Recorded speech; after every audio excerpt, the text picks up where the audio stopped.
একটি ঐতিহাসিক আর শোকাতুর মুহূর্তের সাক্ষী হল পুরো বিশ্ব। মধ্যপ্রাচ্যের চরম উত্তেজনার মাঝে অবসান হল একটি দীর্ঘ রাজনৈতিক অধ্যায়ের। যুক্তরাষ্ট্র ও ইসরায়েলের যৌথ হামলার পর ইরানের সর্বোচ্চ নেতা আয়াতুল্লাহ আলী খামেনির মৃত্যুর খবর নিশ্চিত করেছে দেশটির রাষ্ট্রীয় টেলিভিশন। অবশেষে স্তব্ধ হয়ে গেল ইরানের সর্বোচ্চ নেতার কণ্ঠস্বর।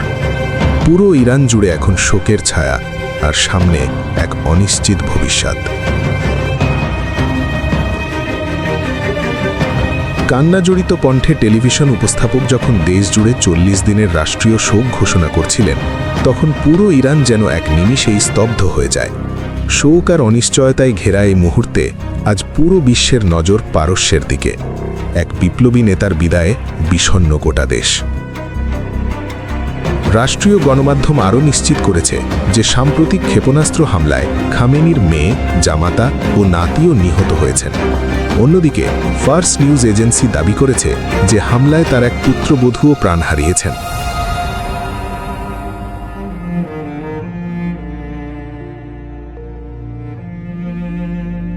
সিবিএস নিউজ গোয়েন্দা ও সামরিক সূত্রের বরাতে জানিয়েছে, এই হামলায় প্রায় 40 জন ইরানি কর্মকর্তা নিহত হয়েছেন, যাদের মধ্যে বিপ্লবী গার্ডের কমান্ডার ও প্রতিরক্ষা মন্ত্রীও থাকতে পারেন বলে ধারণা করা হচ্ছে।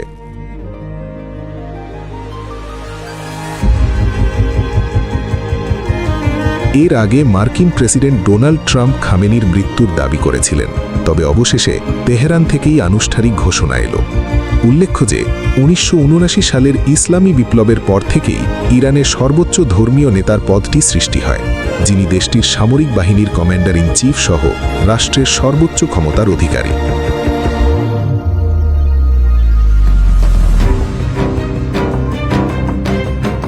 আয়াতুল্লাহ আলী খামেনির এই মৃত্যু ইরানের রাজনৈতিক ভবিষ্যৎ এবং আঞ্চলিক স্থিতিশীলতায় বড় ধরনের প্রভাব ফেলতে পারে বলে মনে করছেন বিশ্লেষকেরা।